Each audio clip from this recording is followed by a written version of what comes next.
Chapter 1. Two Sides of Life.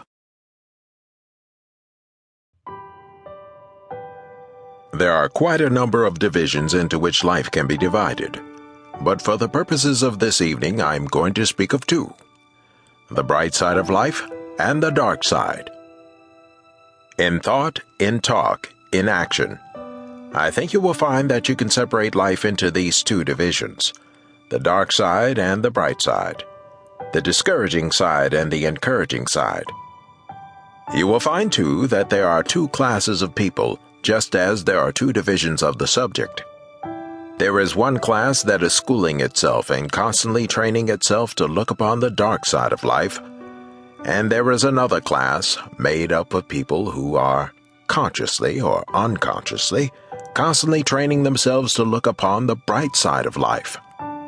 Now, it is not wise to go too far in either direction.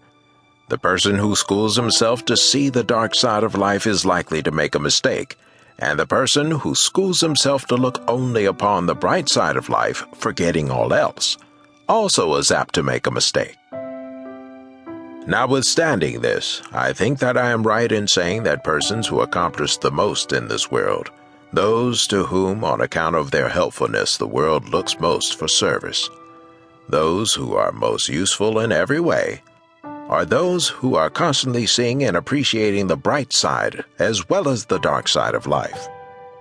You will sometimes find two persons who get up in the morning, perhaps a morning that is overcast with shadows, a damp, wet, rainy, uninviting morning. And one of those persons will speak of the morning as being gloomy. We'll speak of the mud puddles about the house, of the rain, and of all the disagreeable features. The second person, the one who has schooled himself to see the brighter side of life, the beautiful things in life, will speak of the beauties that are in the raindrops, and the freshness of the newly bathed flowers, shrubs, and trees. Notwithstanding the gloomy and general disconsolate appearance of things, he will find something attractive in the scene out of doors, and will discover something in the gloomy morning that will cheer him. Suppose that you see these same two persons eat their breakfast. Perhaps they will find out that the rolls are bad, but that the coffee is excellent. If the rolls are poor, it is a great deal better in such a case to get into a habit that you will find pays from every standpoint of being able to forget how unpalatable they are, and to let your thoughts dwell upon the good and satisfactory coffee. Call the attention of your near neighbor at the table to the excellence of the coffee. What is the result of that kind of schooling?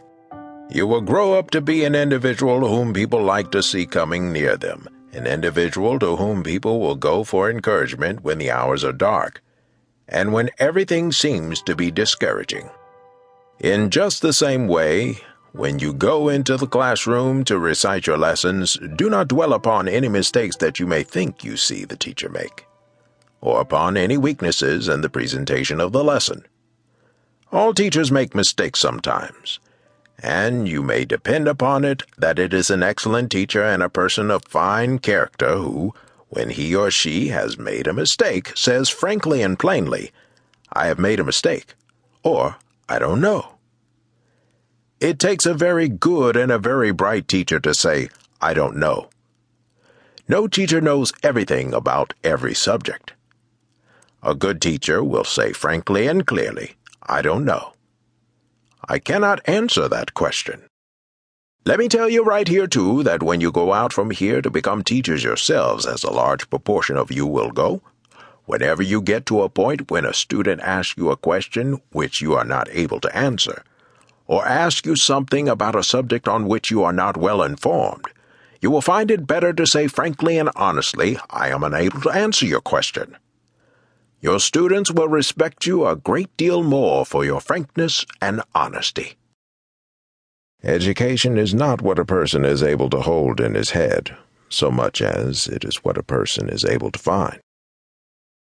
I believe it was Daniel Webster who said that the truly educated man was not the one who had all knowledge in his head, but the one who knew where to look for information upon any subject upon which at any time he might want information.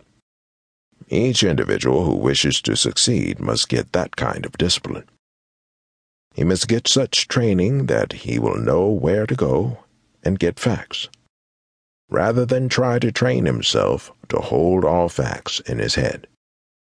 I want you to go out from this institution so trained and so developed that you will be constantly looking for the bright, encouraging, and beautiful things in life.